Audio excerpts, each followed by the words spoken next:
Hey Mark, are you there? I see you, but I don't hear you yet.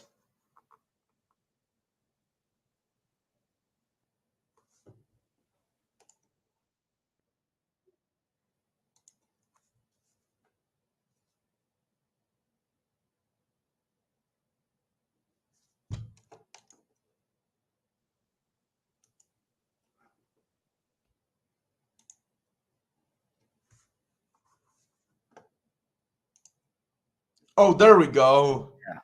Can you hear me now? Yeah. Okay, cool.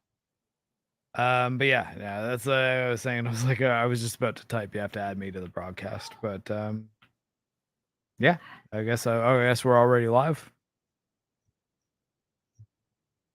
Hello. Well, it seems like YouTube is recording slightly later, so yeah. Sorry. So now I understand. Okay, yeah, but so we're live now, correct, on your channel? Correct. Yeah. Okay, so yeah, what do you want to talk about? Well, maybe first let's get to know each other a bit. So I know you're Canadian, of course, right? Mhm. I've been to Canada, Niagara Falls, and Toronto. I really enjoyed it. Yeah, that's the province that I am from. Toronto? Well, like I grew up in Toronto. I don't live there now, but I am from Ontario. Oh, nice. I never been to Ontario. Yeah, I've Well, been to Canada. Ontario is where Toronto is. That's the province. It's kind of like our states. Yeah, I don't generally discuss politics on that channel, but I'll say one thing: I don't like Trudeau, and I don't think you do either. Well, I mean, I don't really discuss politics. I'm Canadian military, so especially when it comes to Canadian politics, I tend to keep my opinion to myself. I mean, because your wife seems pretty more outspoken, but Well, clearly. she's not in the Canadian military, so Well, she. but I will say one thing: congratulations on your service. Oh well, thanks. You know, it's a job. So yeah, let's leave that subject and instead go on. I will tell you first. I lived in the United States for 8 years, and that's when I went to Canada. Oh, cool. So let's start the first topic. Maybe we can talk about From Software because I know you're an expert on that. I mean, I don't know that I'd say expert. I'm definitely a fan of the games. I think I know them quite well, but the skill ceiling for expert when it comes to From Software games is pretty high. Like there's some people who know those games pretty well. Yeah, because I just beat an Elden Ring again, and the review is actually coming up tomorrow, actually. Ah, good And stuff. but yeah, and I also made my top 10 best bosses in Elden Ring. So yeah, because Elden Ring is probably my favorite From Software game, but followed by Dark Souls 3 and then Sekiro. And I know Sekiro is your favorite. Yep. And I mean, I understand Sekiro not being other people's favorites because it is. I mean, it's a very fantastic game. I love how it's basically like samurai style anime combat. I love that. Mhm. Yeah, and I like the parrying and the timing required for the combat in Sekiro, whereas some people don't really click with that very well, and I mean, they I end up kind of getting understand frustrated. it. It is very much about getting used to it. Yeah, and that's kind of why I tend to not try to convince people that Sekiro is the best one. Like I'm just like, yeah, well, I don't know. It's kind of my favorite because the combat really clicks with me, but it's the least flexible and probably the most narrow in its design scope, so it's hard to argue it as the objective best, I suppose.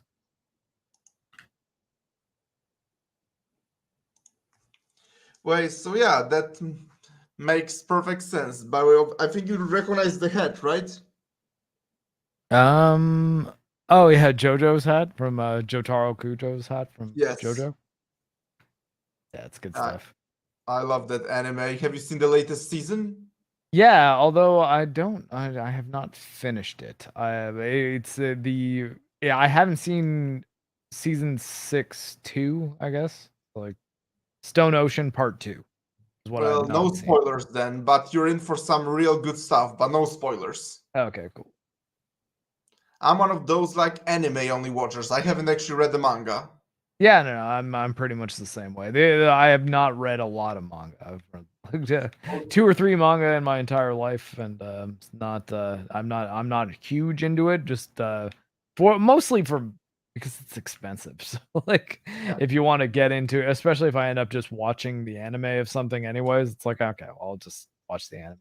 Unless Although I except know, Berserk is the one that I'll actually like buy the deluxe editions of oh, because I Berserk like is it so awesome. much. I love the 1997 one, but still, I even don't think that does the manga justice. Mhm. Yeah, and the manga of Berserk is a bit of a special case, you know. It's not something you can compare to every other thing that's out there. Yeah, but as I said, I really want a Berserk anime, but I doubt we'll get it anytime soon. Actually, I mean, like I think that a new anime for Berserk will mostly be dependent on how the the successors wrapping up the manga series goes. Because if it goes well and it's really well received and the series has a lot of momentum and it's as it comes into its final conclusion or like the state final official conclusion as because I mean now we've got the creator's conclusion in that he died before he wrote anywhere past blank, like he fixed did point die. in the Yeah, series. So everything after that is kind of always going to be its own thing. But I think if it turns out to be written in a way that satisfies the story and seems to fit and makes sense, and most people can agree is a good ending, and by good ending, I don't necessarily mean happy ending. I mean an ending that fits. But that I think in Berserk, honestly, I think that might actually mean a happy ending because Berserk is maybe like kind of a bittersweet one. I Berserk hope. it's a dark series, but it's also a series that has a lot of it's not nihilistic. I Like hope it will there's a not lot be of the hope in trashy there. ending that Game of Thrones gave us. Yeah, I mean, and I think that was just that was a matter of the people behind the Game of Thrones show not really not being the guys to finish off Yeah, the Song of Ice and Fire. Like they did not have the skill to write that in a way that was satisfying. it almost feels like, because if you notice, season 6 and 7 are all about fan service at the expense of what makes sense, and season 8 is the opposite, shock value at the Yeah. expense of what makes sense. Yep. And that's not really a great combination of two things to have in a row because you draw in the people who just want the super mega happy ending fan fiction versions of the events, but ones that are geared towards fans, and then you have the like subversion people. Like, oh yeah. Yeah, but No, we want something that is like the opposite of what you think makes sense with the characters because that's what's really gonna surprise people. It's like, well, surprise not necessarily always mean good. well, it didn't make sense because, as I said, season 7 was very much fan service, but it didn't quite make sense, and then season 8 was just pure shock value. Yeah. For It's 7, I was kind of willing to be along for the ride of like, okay, the fast travel mechanic is well, happening as a I lot said, here, but like, you know, it's kind of fine. I don't hate 7. Season 7 was one of those things that had plot holes, but I was willing to let past. It's season 8 that really I hate. Yeah, 8 is where things really kind of went off the rails. And yeah, I don't know, man. That yeah, it was season 8 of Game of Thrones is probably the honestly like from when you consider how much it stood to lose from a standpoint of public perception and goodwill for the franchise. Season 8 of Game of Thrones might be the biggest failure in all of television history. Like, and I mean, that sounds like an exaggeration, but I almost don't think it is because it's like, No, I well, when don't. you It's consider how much people loved Game of Thrones and how hard they checked out by the end, and when you consider how House of the Dragon's been doing, how willing people are to like this series if it's done well. that man, you gotta figure, like, they almost went out of their way to mess it up, which is why it always blew my mind when I would, encounter people on the internet who would defend season 8 of Game of Thrones, 'cause there's always going to be people who just think the official version of the story coming from the people telling the story is the right version and is correct, and therefore it's good because I like that thing, and then they talk themselves in to liking the worst entries in franchises they like. It's the And idea that, like, when you've convinced yourself to become a fan of the brand as opposed to a fan of the actual stories told with that brand, well, that and, reminds me of yeah. Star Wars sequels. Like, Yeah, no, it's, although Star that's the Wars big example for movies. Star Wars sequels, you can just pretend like they don't exist. And with Game of Thrones, you're stuck with the trashy ending. That's the Mhm. difference. Yep. Star Wars sequels, you can just pretend they don't exist. But Game of Thrones, if you pretend season 8 doesn't exist, then you're stuck without an ending. Yeah, that's true. I mean, I always kind of just figure like I'll I think I've read enough fan fictions of even just the Game of Thrones ending that are better than what we got, that Oh yeah. even if the books are never fixed, I'll be like, okay, well, if I ever want to watch Game of Thrones again, I'll just watch up till around season. I don't know. I might even want to watch 6. Battle of the Bastards kind of fucks some things up, though. I don't know. 5, because I would want Hard Home, but at And, the same time, and I would want Battle of the Bastards. yeah, Battle of the Bastards, I find has it it ages poorly on multiple rewatches. Like, there's a lot of, I mean, yeah, I think off the bat everyone knew that hey Rickon, why don't you know how to run Serpentine thing being like a pretty obvious thing that bothered people, Well, but but the thing is that Rickon is supposed to be you're supposed to care about Rickon because he's a Stark. But it feels like the writers went to great lengths to make you not care about him. Like they gave him no lines even. well, I mean, just like having him run directly across the field to be like, if I were him, I would be like, okay, well, I mean, yeah, no, you're just gonna shoot me with that bow, and I'm like, and then I mean, even if you are going to then do that, he's a Stark. He should know at least a little bit about archery and combat I and mean, things. I mean to Granted, he be was fair, pretty young when he left, to be but fair he though, left with like Osha and Hodor. Like, I mean, it's not people who don't know what they're doing. And Mira and Jojen, like, yeah, I mean to there are be plenty fair though, of people who probably would have been telling Rickon what to be doing to keep himself safe if they know that they're caring for a young child who is on the run for his life. I don't believe that he would just be running in a consistent direction and speed across an open field. It's just like they wanted this dramatic moment and they didn't stop to think, "Hey, does this work or is it really dumb?" I mean to be fair, Ramsay had his entire battalion. Yeah, but only one arrow hit him. That's You true. know? So, yeah, I mean, the battalion, if the battalion was the problem, that would be a little more understandable. If it was like he fired, or sorry, Rickon started running across the field, and then you had a rain of arrows just fire up, then it's like, okay, well, yeah, Rickon, just try to get over to your brother's army as fast as you can, so that maybe they can get you under a shield. But that wasn't the case. It was a precision shot. And, like, I mean, it's like, oh, okay, well, but that, I mean, for all you know, Ramsey Bolton is that great a shot, and it's like, well, yeah, but once we start having to say, oh, but if in this odd event that this nearly impossible archery shot could be made on a moving target for dramatic effect, it's like, well, I mean, okay. Yeah, I guess, sure, but also you're making me make a lot of logical jumps already, and you don't really have to, because you chose to construct the scene that way, you know? Like someone wrote this scene. It didn't it didn't just appear and they had to deal with it. It's not a true story we're adapting here. It's it is a story that people are writing, and I think that when you block out an action scene in a way that makes anyone in your audience say, hold on a sec, why would this person do that? If your answer has to be like, oh, well, this person's just a dumb kid.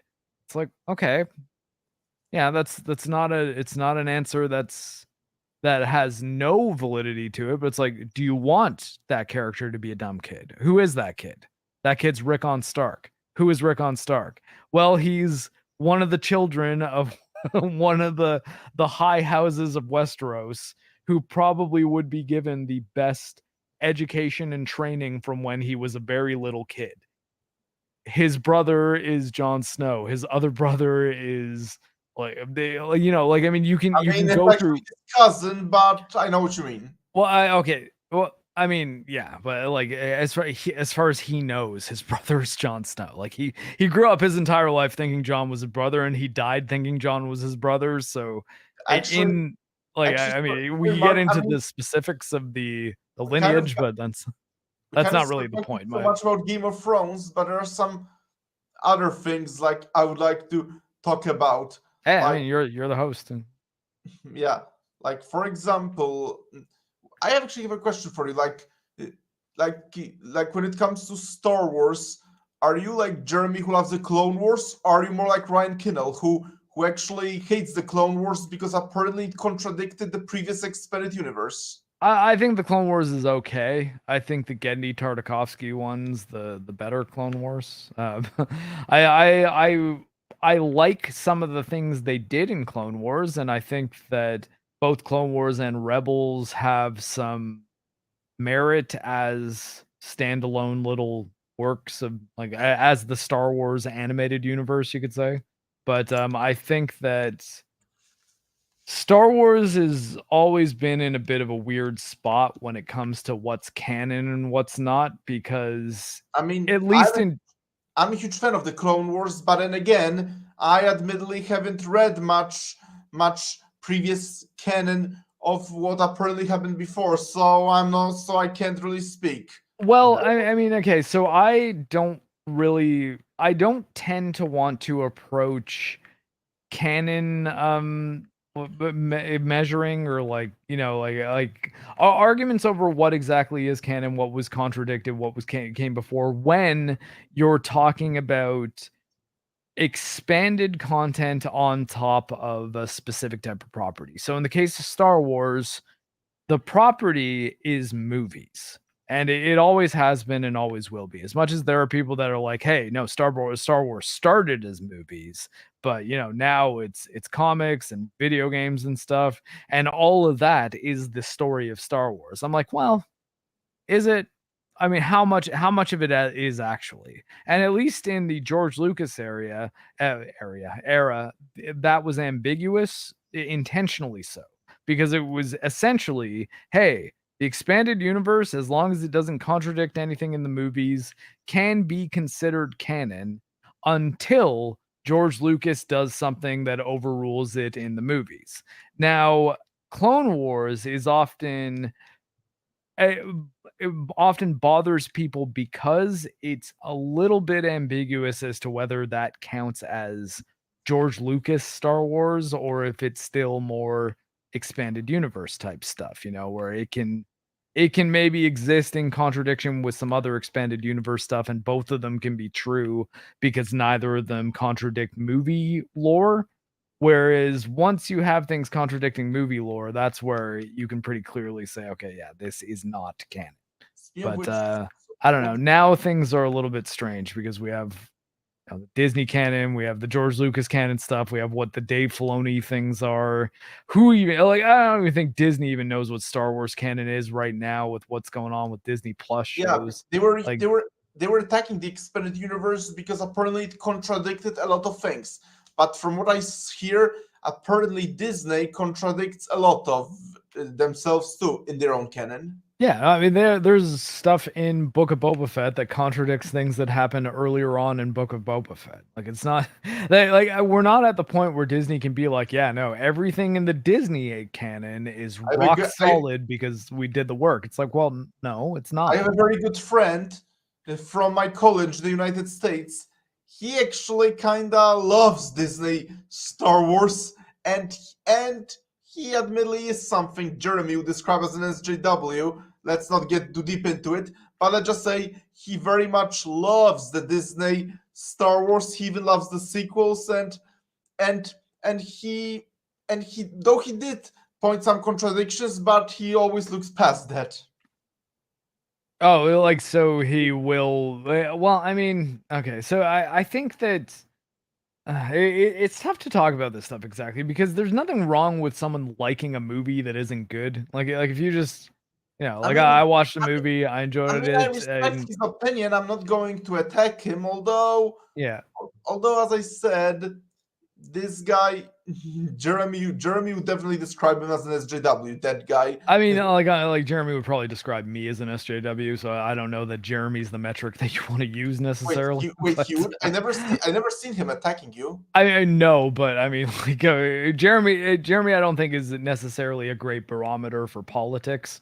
He is a very partisan guy. I mean, I don't think there's anything wrong with that. He can believe whatever he I believes mean, for. he's certainly very biased. That's for sure. Yeah, and that's kind of what I mean. So like I don't think I would if someone said, "Oh yeah, this In guy's fact, like he's but a lefty or something like that." I'd be in, like, "Okay, well, Jeremy, who would you not consider a lefty?" Like in really. fact, if I actually had Jeremy here, I would specifically ask him not to talk politics with me. I mean, yeah, and my thing with that is like, and the reason why Jeremy and I can still talk to each other and get along is because I personally am not of the opinion that I need to agree with someone's politics in order to speak with them or even be friends with them. Like I have friends who I believe in political ideologies that I am vehemently opposed to, but you know what? We're not in a war, and we're not. I'm not a political activist, so I don't spend the majority of my time I thinking and admit the discussing reason politics.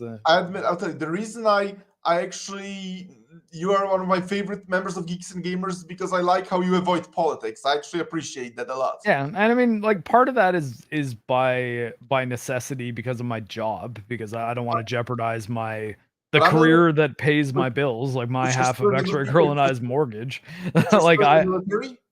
You're still in the military. yeah, I thought you were a I'm veteran. only off right now because I got some injections in my leg the other day, and I can't wear my leg for 3 days Maybe afterwards.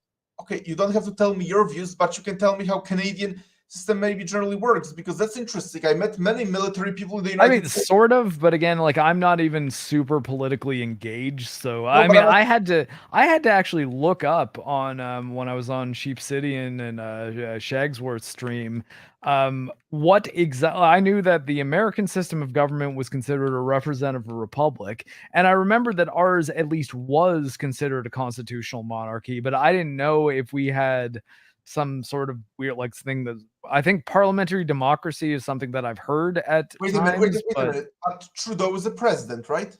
no, he's a prime minister, and Oh, we technically, yeah, who's the but like president? we are governed independently, but Wait, who's the president? theoretically we are part of the English or like the British Empire, effectively. Like Wait a minute. but like I mean, the monarch of England, like the king now, doesn't really have any governmental power over us.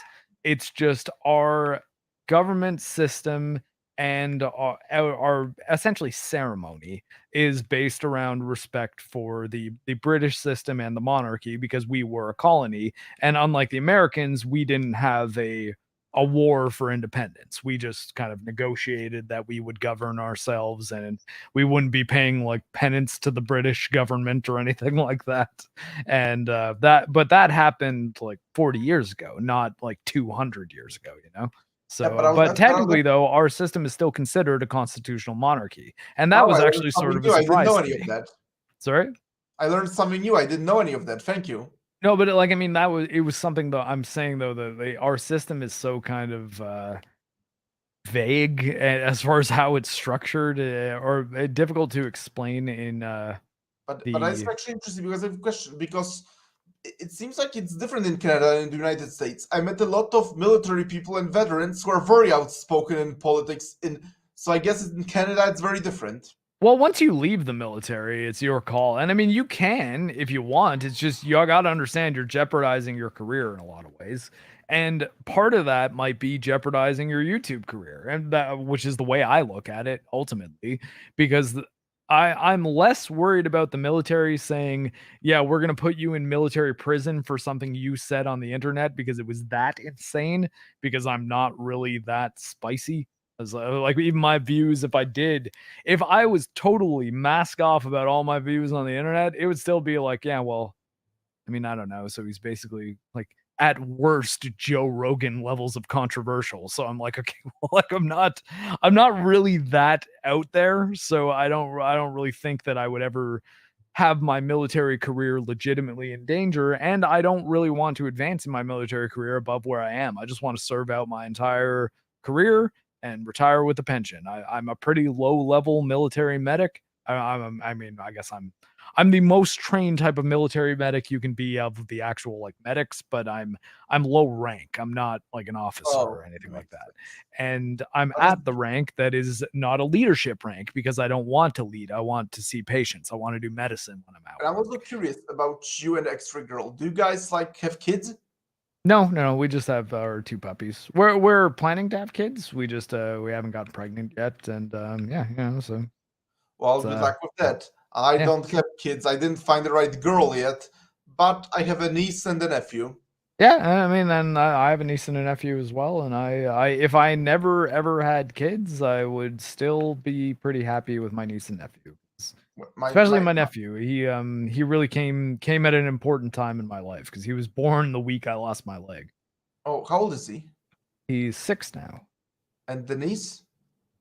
She is 3. I think she's 3 years younger. Then it's the reverse because my niece is 4 and my nephew is 1. Ah, Yeah. but yeah, it's cool being an uncle. You get to kind of be there for special occasions to show them fun stuff and give them presents, and yeah, and then you don't have to be there for when they're having Yeah, I get them I don't know, presents every for Christmas. their first teenage angst and things like that. You get to be the one that doesn't really have to deal with a whole lot of that, unless you've cultivated a relationship where I your mean, my sister, 12-year-old nephew will call you and vent. I mean, I've been visiting my sister lately and I had to help her. There are lots of work. Her Oh kid. yeah, I mean that I know, but I think the type of work I'm less worried about doing is the nitty gritty stuff of like, hey, stop the baby from crying, change the diaper, make sure the kid doesn't hurt themselves while they're playing around the house. That stuff I think is relatively simple. The more complex stuff is when you get into like teenage psychology, like the puberty era and what starts happening to their brain, how the things that they start being afraid of, the things they start getting worried about, concerned with. Like you gotta, I mean, like teenagers kill themselves, teenagers get pregnant, teenagers like they do a lot of things that can dramatically alter not just their life but yours if you're their parent. I mean, you can make the arguments like, "Well, it's your choice. You could just decide, hey, you're 18, you're out the door." It's like, yeah, yeah, you could kick your 18-year-old kid out the door and not want to help them with anything if they're in a bad spot or addicted to heroin or they get pregnant or, like, yeah, you have the choice to say, "Not my problem." That does make you a shitty parent if you do that, though, even if the kid's a legal adult. I mean, at least I personally think. I I mean, agree. yeah, you could make the argument, hey, yeah, you need to teach kids how to stand up for themselves. You can't always solve their problems. It's like, yeah, but if they're seriously in trouble, I don't like and I think that that is the more scary part of parenthood. I think that the when they're a little kid doing like, hey, you got to do a lot of physical manual labor and like hours in because you're cleaning up after them and you're trying to watch them and keep them safe and all that stuff. That's all hours My in. niece is very easy to distract. You just find either on an iPhone or on a TV. You just find something for her to watch, and she's distracted. Yeah, yeah. Oh, and I mean, and you can do that too, and but I mean, I think that ultimately all of that is easier than hey, this is now like, oh, what do you do when your 11-year-old comes up to you and says, "Hey, I think I'm born in the wrong body?" Like, I mean, I'm not looking forward to that, and I have a feeling that that might be a question that a lot of parents are being asked by kids who were born in the right body because they don't Well, have dysphoria. They just heard some kids Mark, talking at school but with about how. respect, dysphoria and those are perfect issues I would rather not talk about. Is that okay? Like as Oh I yeah, said, no, yeah, I'm fair trying enough. to I'm just avoid saying that, like, I'm but trying as to far as avoid having parenthood things like that. goes, but I'm saying that I'm not directly talking about things like gender dysphoria. I'm talking about that being the kind of thing which, Oh, okay. as a parent in the modern day, you might have to deal with your kid coming up to you and talking to you about. I don't And think personally, I think that stuff is I going don't to think that be will be a case with my next niece. Like level she, more difficult than, cleaning up a poopy diaper. Like, I my mean, you could be like, "Oh god, poop, that's the worst thing ever." It's I like, don't "Oh think yeah, it'll is be it the case. worse than having to have those My kind of niece talks with very your much kids?" feels. My niece is very much a girl. In fact, when I had to take her to the bathroom, she actually said, "I can't go to the uncle's bathroom. I'm a girl." That's what she said. So I don't think it'll be a problem. Yeah, I mean, until you get her about what the worry though is she gets to like first grade and then has some kid whose parents are trying to get them ahead of the curve and teach them all sorts of crazy psychology stuff that then tells your niece, "Oh, you only think you can't go today because you're a girl because the patriarchy has instilled within you," and you're just like, "Wait, no, oh, don't, oh God, why? Don't talk to those children." And then it's like, okay, you have to deal with that because you're their parents. So whether the weird ideas were things you put in their head or someone else did, or whether or not you think they're weird ideas or not, you have to be the one to help them with it either way because you're their parent. And that I think is the much more complex fear of being a modern parent than poopy diaper. Poopy diaper is, you clean the poopy diaper. It's life goes on. As long as they don't have open sores on their butt cheeks and end up with sepsis, you'll be fine. A poopy diaper isn't going to hurt them. You're just going to stop them from crying once you change it. That's all. It's a win-win.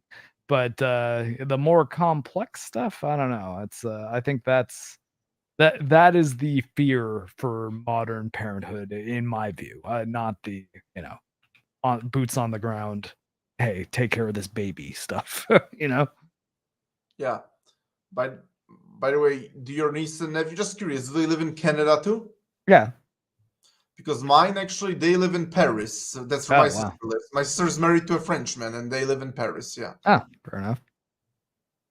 And, where are you? Because you're Krystof the Polish Greek, you said you went to school in, in the US Yeah, but and now I'm back in visited Canada, Poland. but But I'm back in Poland. oh, okay.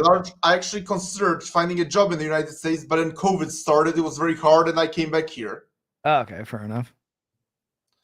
Yeah, I like finished college around the time COVID started, and it was very difficult to find a job. So I'm back here, but I'm considering coming back to the United States actually at some point, like maybe for master's degree or something like that. Yeah, I'm considering that.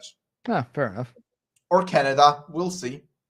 Well, I mean, school is a lot cheaper here than it is in the States. I mean, state schools aren't so bad, but even then, they're a lot more expensive Although than any before school is in although Canada. before college, I actually went to a boarding school also in the States, Ah, cool. and those I admit were some of the best years of my life. Wait, so which ages were that? I went to a boarding school like from 2012 to 2015, and then from 2015 to 2020, I went to college. Ah, fair enough. But oh, so the boarding school was high school then. It was Yes, like, oh, okay, yeah. So, yeah, I mean, and that I think would be, I don't know, actually, would that be as expensive? I'm not sure. I just know that it was actually my American. father's job that paid for that school, so I don't know how much it costed because it was my Oh, fair father's. enough. But yeah, I'd imagine it would probably be cheaper than their university though, just because their university is ultra expensive. But at the same time, if it's boarding school and they're actually putting you up and feeding you and stuff, how are the facilities and the food and everything? I mean, I know you said it was great, but did it The seem food, like? the food was, I say, it wasn't bad. Like it wasn't the best quality food, but it was not bad certainly. And the Hmm. fac- and the and the facilities, you mean like the staff?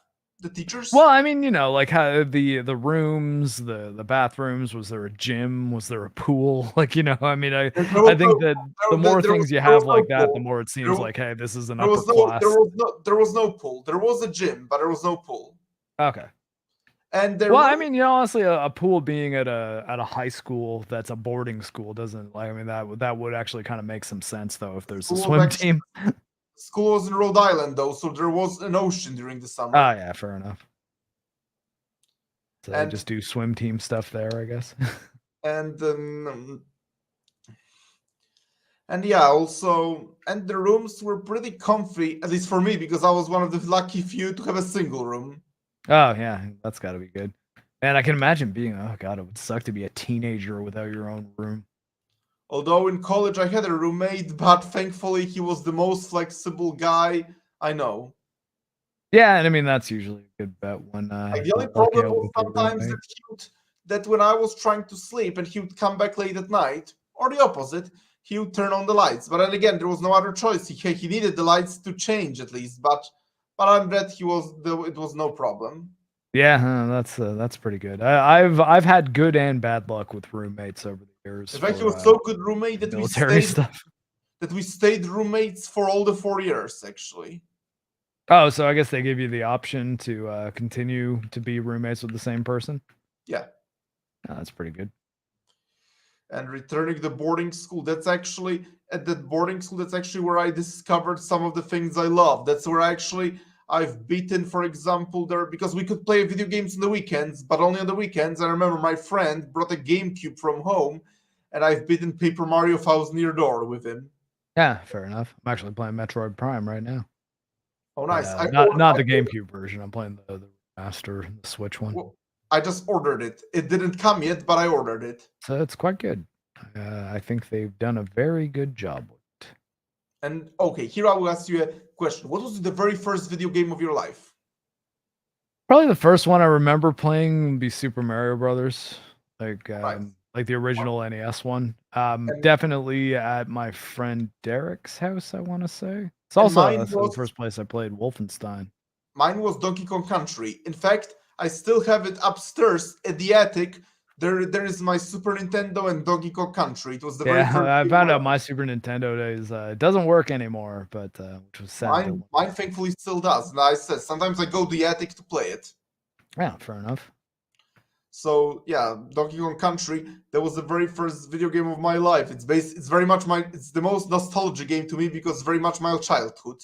Yeah, and I mean for me, I think like I guess I feel like I don't have a whole lot of games that are too tied into nostalgia anymore these days, just because most older games, like games made, say, I don't know, 20 years ago or more, which I really, really like, I've replayed since then, you know? So it feels less like nostalgia and more, hey, I revisited this game and now do I appreciate it for what it is now? Because if I honestly, I think if I replay an old game that I like and I get through it, it probably means that it holds up well enough that I don't really feel like dropping it. And Well, Donkey Kong Country, I admit now it's very easy. It became very easy for me now. I can beat it in like a day.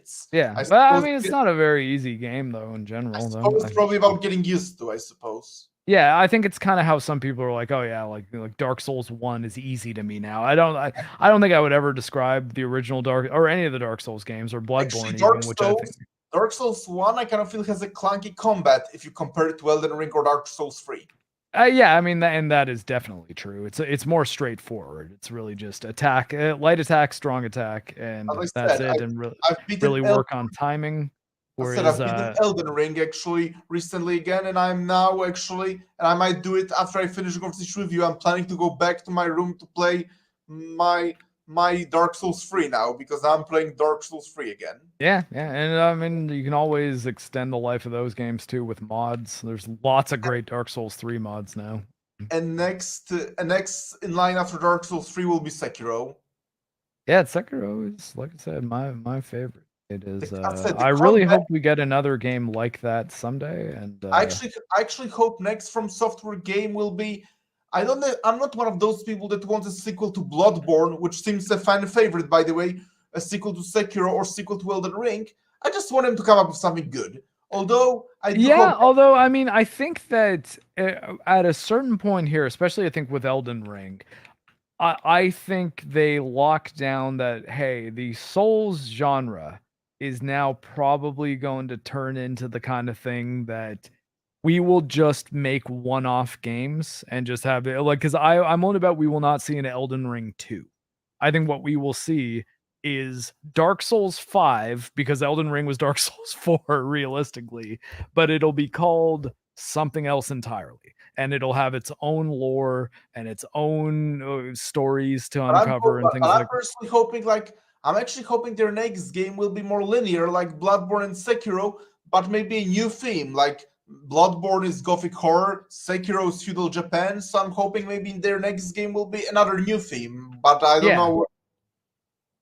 And I I hope, think that Bloodborne is one where I think that they would probably actually do better to as opposed to doing the new title thing, is I actually think following up another thing within the same lore as Bloodborne would probably be a good idea. Because Elden Ring, I think, sort of expands on its lore to almost the extremes in the runtime of the game, and but I I think hope, that but I hope Elden Ring will get a DLC. I definitely hope for a DLC. Well, 'cause I was just about to say, I was like, with the exception of that possible hidden content, the continent that's sort of between the oh crap, what are the names of the things where you get the abilities that are tied to the bosses? Yeah. By the way, Shit, I gotta like re-look at my Elden Ring script now. It's been what are too your long since I favorite played it. bosses in Elden Ring? Pick 3 favorite Elden Ring bosses. Mine. You use the rune arc, the abilities that you get that you use the rune arc for. What are they called? Help me out.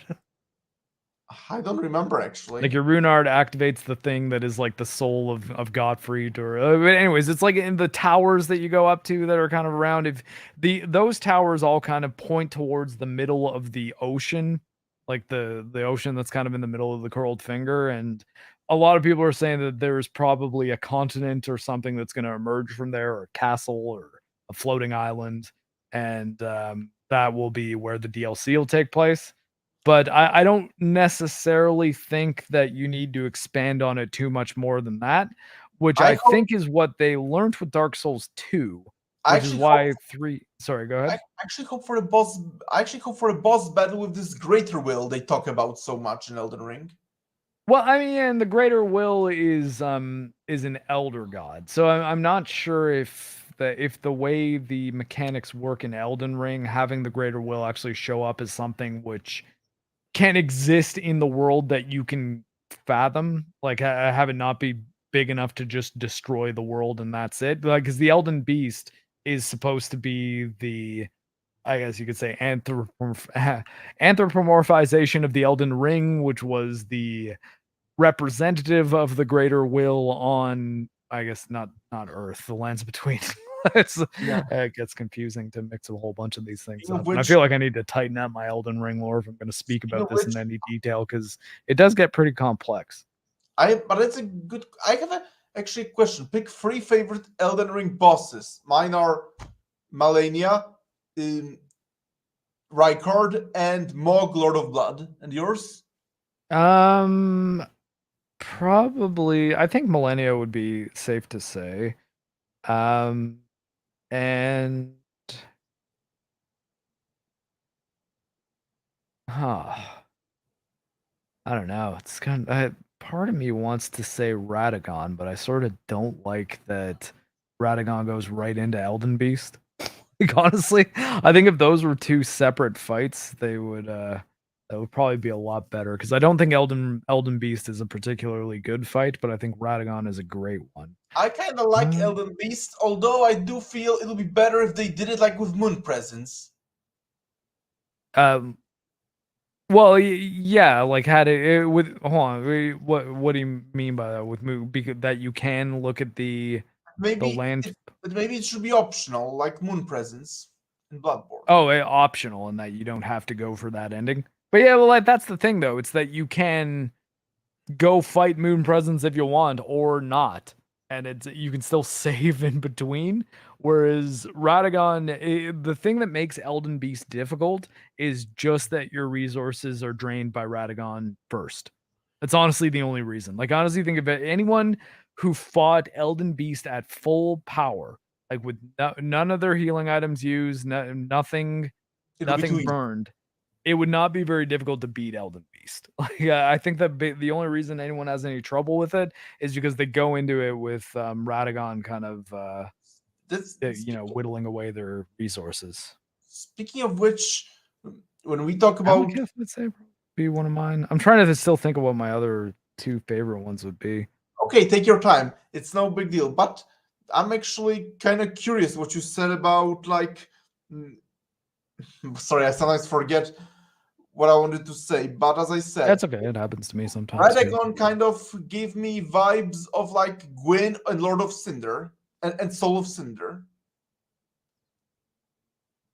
Yeah, I'd say that's fair to say. And there was a lot of Godfrey in him too. Or no, You know sorry, what boss I find Beast. very underrated? I love Gwyn. I mean Gwyn, not Godfrey. Godfrey's a character in this game. I would love Tree Sentinel, but maybe because I just love jousting. I found it wicked fun to joust around, so I love Tree Sentinel too. I mean, like the Tree Sentinel, I don't think is bad. I think a lot of people hated it just because they had to fight so many of them. But I mean, I did not like the fact that they repeated them a couple of times. I kind of like that's my biggest issue with Elden Ring. I feel they repeated way too many bosses that didn't need to be repeated. yeah, and I explore that in my video on Elden Ring that I've recorded, but I still need to start editing. Although I should actually be getting towards the end of my Rumble contract hours today, so I can start working on videos again, which will be fun. Like I'll give you an example. Mog Sorry? Lord of Blood, like Mog Lord of Blood, he gets used twice, but in that case I didn't mind. I actually felt it made perfect sense lore-wise and gameplay-wise. Like think about it. Lore-wise, it's basically that he left a projection of himself, and gameplay-wise, it's to prepare you for a much harder fight. But then there were many fights that I think should not be used twice. Like Astil, that's a perfect example of a boss that should not be used twice. Yeah, that's true. Oh, what was funny with Astil is I fought the harder version of him first before I even knew there was two, and way earlier than I should have been over there. You mean the harder version? You mean the one at the one that's in the liturgical village area, like the mountaintop of the giants? Yeah. But in like the secret area, like the one that where the liturgical village is, that gives you the passage to Millennia's tree. And another boss I didn't like that was reused was Redulford Radagon. I kind of enjoyed Redulford Radagon, and I didn't like that they used him again as Redulf Champion. Yeah, well, and he becomes just an enemy. Like, yeah, but it's smaller. But as an enemy, it's much smaller, actually. It is? So I didn't really think about it too much. But I still see your point. I mean, I agree with you. But then again, I think it's kind of because Elden Ring is such a massive game that it's hard to just create a unique boss for every encounter. But then again, there were some bosses like Astil, for example, that should only be used once. Yeah, and I think that the argument, and if you ever did you listen to the EFAP that we did on Elden Ring? When was it? Like a long time ago, about a year ago now. But anyways, yeah, I would recommend checking it out because I think that it's an interesting conversation. And Theo, who is one of the guests on that episode, is like he has a lot of really solid points against the game, like a bunch of them. And I agree with a whole lot of them, even if I value them less than he did. So I guess the way I would say it is like you're correct about that. I guess I just have a different value of how much that impacts the experience. And Theo really hated the repeated bosses. That really bothered him. And I'm like, yeah, it is a problem. I mean, it's just like I'm like, I don't really care that much. Though. I mean, as I said, I partially agree with him because there are some bosses that. So some repeated bosses very much bothered me. Some did not. Some bothered me very much. And as I said, at Astel, I keep going back to Astel, but Astel is the one that bothered me most. And Godric. Those are the two that bothered me most. Astel and Godric. Oh, sorry. I just dropped my phone. But I think that as much as you won't hear me say this often, Dark Souls 2 had the best solution for the problem that I believe having repeated bosses is solving for. And I think that is just that people like fighting Dark Souls bosses and want to do it more than once sometimes. So have you ever played Dark Souls 2? I started in the beginning, but then it was so clunky and poor, I quickly quit. It does suck, and I don't recommend playing it as an experience that you will enjoy. Where I do recommend playing Dark Souls 2 is if you are planning on like doing more of this stuff, like more gaming content creation, and you want to talk at length about the Souls franchise. I think Dark Souls 2 is it not like required reading or anything, but very much a good example of a game that does the Dark Souls things poorly. So you can kind of understand how Dark Souls 3 and Dark Souls 1 and Elden Ring and Sekiro and Bloodborne, how all the rest of them do those same things better. Is it worse than Demon's Souls? Sorry? Is it worse than Demon's Souls? I would say yes. Demon's Souls has a lot of value into it for several reasons. Sorry, I got because you did say once when you went on Geeks and Gamers, you reviewed Demon's Souls. Sorry, say again. I got a growling puppy. I'm just gonna mute her. Because when you reviewed Demon's Souls on Geeks and Gamers, you actually said that there is a much better game, Dark Souls. That's what you said. Oh, yes. I think Dark Souls is better than Demon's Souls. Dark Souls 2, though, is not better than Demon's Souls. And Dark Souls 3? Dark Souls 3, yeah, I would... well, I mean, Demon's... at that point, it's like... It's kind of the same as saying, is Dark Souls 3 better than Dark Souls? It's like, yeah. Yes, in some ways, but also no in others. So that's a more complicated question. My second favorite from software game after Elden Ring, actually, Dark Souls 3. Yeah, and I think that from a gameplay standpoint, it is. Sorry, Jojo, come on, stop crying. She's being a puppy. Because, like, okay, but yeah, I'd say from a gameplay mechanic standpoint, as far as like responsiveness of controls and speed of game, pace, smoothness of things like dodging, all of that is definitely where it needs to be in Dark Souls 3, which is why Elden Ring essentially plays exactly like Dark Souls 3, just with jumping. Then it's definitely a better one in that respect, and there are some bosses that are designed impeccably well in Dark Souls 3. Some of the best bosses in the series are in the third game. I think Dark Souls 1, though, one of the reasons why it sort of still is the best one in a lot of ways from an objective standpoint, like from a design standpoint, is that it's when you think of how things are structured, like the way the map unfolds, like things are designed in a way that is so very specific and purposeful that there's a real element of what would be the word for it?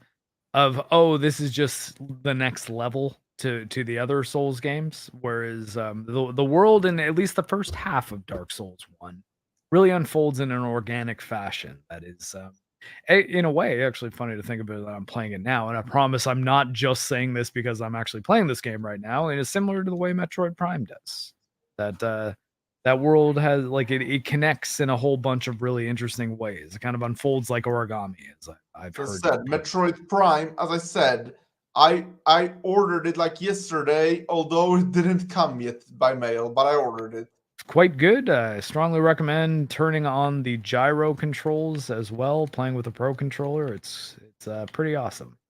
It's having motion aim in addition to sticks for Metroid Prime makes it play almost as well as playing it with a mouse and keyboard. Not quite, but getting there. Speaking of which, what you said, like in Dark Souls 3, for example, one of my favorite bosses is actually, I love Nameless King and Sister Freed. Those are my probably two favorite. Yeah, Nameless King is one that I have heard a lot about, but I've actually never got around to fighting him. I Really? know of it, and I know who it's supposed to be, so lore has been spoiled for me a little. But yeah, I've Wow. never fought Nameless King because he's an optional boss. I just never got around to him. But have you fought Pontiff Sullivan? Yes, Pontiff That's Sullivan's that's a required boss. yeah, but he actually gave me trouble, and then when I defeated him, I feel like I was lucky. I don't know if I got good actually. I actually feel like I was lucky when I beat Well, him. Pontiff Sullivan, that's the kind of boss that can just really not click for some people because it's weird to have to think about fighting two versions of the same thing that are like a second behind each other. And once you get it and understand where you need to be looking for what or how you need to process the movements of wait, the Phantom is the Phantom ahead of his body or is his body ahead of the Phantom? Actually, that's I'll tell you something interesting about it. I don't Like remember. like when he kept kicking my ass, but when he kept kicking my ass, it was even before the second phase. Then when I actually accidentally once got to the second phase, that's where I really wanted to pull myself together and didn't want to lose. And that's somehow when I actually got him. Huh. Yeah, I mean that does happen. I'll tell you another interesting story about myself with From Software. People complain about Fire Giant. I actually got the Fire Giant on my very first try when I first Yeah, played. that happens sometimes. For me, my big weird one that no one believes me on, and sadly it was before I was streaming, so I have no way to prove it. Second attempt, not a first attempt boss kill, but for me it was Ornstein and Smo. I Which, believe like you. from Dark Souls 1, which everyone kinda says, that's the critical mass. That is, like, the one where it's like, you gotta find out what kind of player you're gonna be by figuring out if you can beat Ornstein and Smo, and I was like, honestly, I've had way more trouble with a lot of the other bosses in that game. It's just I guess it's one that it came together easily, and I think I had a build that was well suited for it.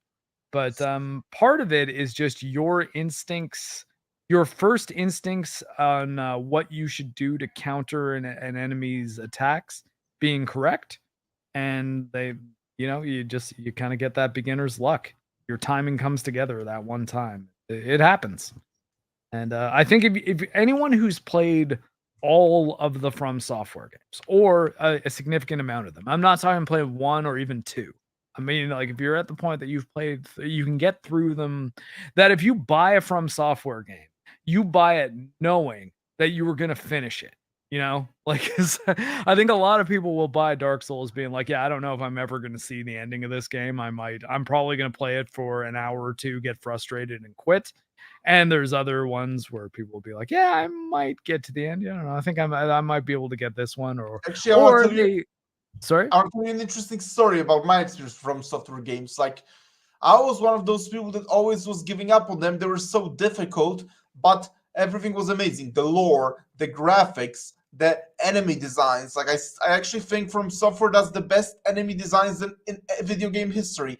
Everything seemed amazing about those games, but they were just so difficult I would always rage quit. But because of everything else, those games had me under some sort of spell, and I would go back like every half a year and try a game again until I beaten Dark Souls 3. That was my very first From Software game I beaten. Yeah, and I mean, everyone has their first one. I think actually And me, then yeah, I mean, for me, honestly, it might have been Bloodborne for me. and then 'Cause, Elden I Ring. kinda had the same deal too, whereas Dark Souls 1, I liked it when I first played it on PS3, but man, did it run like shit. Like, it And then was the, a barely functional game, and same with Demon Souls, and Demon Souls, I think I actually ended up putting more time into than Dark Souls I haven't played initially. Demon Souls actually Oh, yet. see, yeah, like, I had played Demon Souls when it originally came out because it was actually pretty critically acclaimed. Like, Demon Souls was not an under the radar game. I think GameStop gave it its game of the year or GameSpot, sorry. Um, and that's kinda what put From Software on the map in a lot of ways. It was just this game that Sony published in Japan, but decided they were not going to release in the US to the point that when Atlas said, "Okay, yeah, we think this game actually does have an audience. Can we release it?" Sony is like, "Yeah, sure. This game's gonna make no money." You know? And then hey, put them in a position where Bandai Namco was like, yeah, why don't you make another game called Dark Souls, and just make it Demon Souls, but give it a different. And it's the story kind of writes itself from there. So Speaking of which, I didn't mention it, but what I also want to talk about is that just like Dark Souls and Elden Ring, kind of similar to Berserk, Sekiro reminds me very much of Ninja Scroll. Have you seen that? yeah, and I'd say there's a lot of Berserk stuff in Sekiro even too, like him having the And prosthetic again, arm. Ninja Scroll is basically feudal Japan Berserk, so it makes sense. I guess yeah, that does make some sense too. Yeah, Ninja Scroll was that was one of the big shows that we would watch. I'm as talking about like, the movie, the movie. I'm yeah, not talking about the oh, show. no, sorry, the big like early animes that we would see in the 90s. Or all three of them were movies. It was Ghost in the Shell, Well, I was born in the Akira. 90s. I actually watched this movie much later when I was like in college because I was born in the 90s, so I was too little to watch something like that. Yeah, no, I mean that's fair. You got to be born when you're born. But yeah, the three bootleg VHS tapes that we would generally find at people's houses, usually older brothers' houses, were Ninja Scroll, Ghost in the Shell, and Akira. Those were the three. Oh, nice. Those are all pretty good. Yeah. Speaking of which, I have a question for you. What's your favorite movie of all time? Mine, The Lord of the Rings trilogy, all the way. For me, I try to not answer this question with the trilogies or even two movie series or anything like that. And if I'm gonna narrow it down to one single movie, my answer is Aliens. That's a good choice. I like that movie. And yeah, as far as expanding it out from there, I'd say Kill Bill's one of my favorite movies as well. I do like The Lord of the Rings quite a bit. I'd say my favorite superhero movie is V for Vendetta, which I think is kind of a not very common pick. My favorite superhero is very cliche choice, but it's The Dark Knight. Yeah, I mean, and that's like, it's a perfectly reasonable choice. I just find V for Vendetta being my favorite superhero movie is one that, unless, I mean, I don't know, I guess it's kind of tough because one of my favorite movies ever is also RoboCop. And is that a superhero movie? I don't know. Like, I mean, it kind of is, but like, not a very traditional one. Then again, neither is V for Vendetta. I kind of think. And what you said about narrowing it down, I remember like I have a very unpopular opinion about another movie franchise. Indiana Jones, my favorite is actually Temple of Doom. Yeah, actually, that's mine as well. Oh, nice. Because I like how it's dark and how it's basically kind of takes elements of horror. Yeah, I like that a lot. Oh, for me, it was just when I was growing up, Short Round was my hero. I love Short Round. I love because I mean, like when Temple of Doom came out, I was what was it? Was it 88? Or is it 86 for Temple of Doom? Oh, 88. Fun fact. That's the year my sister was born. Oh, okay. Well, if it was 88, then I was 4. If it was 86, then I was 2. I probably wouldn't have known about it when I was 2. But I know I saw it when I was a little kid because when Last Crusade came out in, I think, 1990, or 1989, I think. I'm pretty sure that was the first movie I ever saw in the theaters. I remember the theater. I remember seeing the Indiana Jones poster at a theater and being blown away by the fact that they still made movies. They still made new movies. My first movie Which, I mean, sounds like a really simple thing, but when you're a little kid, you kind of have no concept. You're like, oh, you mean it's not just the ones they've made? Like they're making new ones and you go to a theater? My first movie in the theaters was actually, well, again, weird choice, but Toy Story 2. That was my first movie in theaters. Mm-hmm. Yeah, I mean that's a solid movie too. It's one of the better Toy Story sequels for sure. Well, they announced the 5th one, which I'm not happy, but not surprised either. Like 3 was a definite ending. Like, so once they made 4, I knew they may start going to infinity now. Yeah, seriously. Well, I mean, eventually the actors are gonna die, and they'll try to recast them, and then people will say, "Oh, well, remember what time last time you tried to recast Buzz Lightyear? How'd that go?" Speaking of which, for speaking of video games, also, like, I know your favorite game is Quake, right? I would say so, yeah. If I had to pick like one single, again, like it's always a tough answer to narrow things down to like a single favorite. But I, yeah, I I think that is fair to say that if I Quake had to is pick one of, if not my most favorite video game. if I had to pick, that's tough because admittedly, when I pick favorites, I often do franchises, which I know it's kind of cheating, but again, it's hard sometimes to pick a favorite in the franchise. But some of my favorite single games, if you want to go with that, are, for example, Final Fantasy VI. Well, yeah, and in Final Fantasy in particular, you kind of have to be specific because I mean, like every game in that series is like a different story, really. For I mean, there's example, spin-offs in that case, for in that case, but I said in that case it's easy. I just pick Final Fantasy VI because my yeah. definite favorite in the Yeah, series. and 6 is my favorite too, the Final I Fantasies. also love the God of War franchise, and if I had to pick the favorite, is the 2018 one. I loved Ragnarok, but still the 2018 one is my definite favorite. So Yeah, I think I might I don't know. It's tough to say because I think Ragnarok is a better game, like, overall, and I think it might even have a better story to yeah, I think Ragnarok is my favorite one, I think it which might I be. didn't expect to be saying, honestly. I I think kinda it might thought be that because Ragnarok. Ragnarok, while a great game, it ultimately is a continuation. While 2018 very much blew me out of proportions. I suppose that's why. Yeah, and I mean, I think that like that's where it kind of gets murky because it's like, well, I don't know, which when you say favorite, why? And I think that I can make the argument for 2018 over Ragnarok from like the framework of things like the narrative and having the weight of knowing what Kratos has gone through in the past when And he's fun on fact, his way to go get the Blades of Chaos, which I should be the also Blades think of it's Exile. I also think it's really success because I'm a Greek mythology geek. I love Greek mythology, and yet Yeah. I Although, I like mean, Nor- that's, mythology accuracy is one of those things that is, tough to apply to God of War and God. I like Norse mythology, but I grew up on Greek, and yet still the 2018 still managed to blow me out of proportions because I Yeah. like Well, I Norse. mean, a lot of the people shitting on Ragnarok were saying it's because it ruins Norse mythology, and I'm just like, guys, like God of War is it's mythology comic books. Like you gotta Well, understand. Like well, things are supposed to be wild and like well, insane well. interpretations, not As a one Greek to one. mythology expert, because I know I have plenty of knowledge of Greek mythology, I can safely say the original games are not quite faithful to Greek mythology. Typhon, for example, wasn't a titan and he wasn't made of snow. He was like this father of all monsters, and the second game just made him a random titan in a volcano.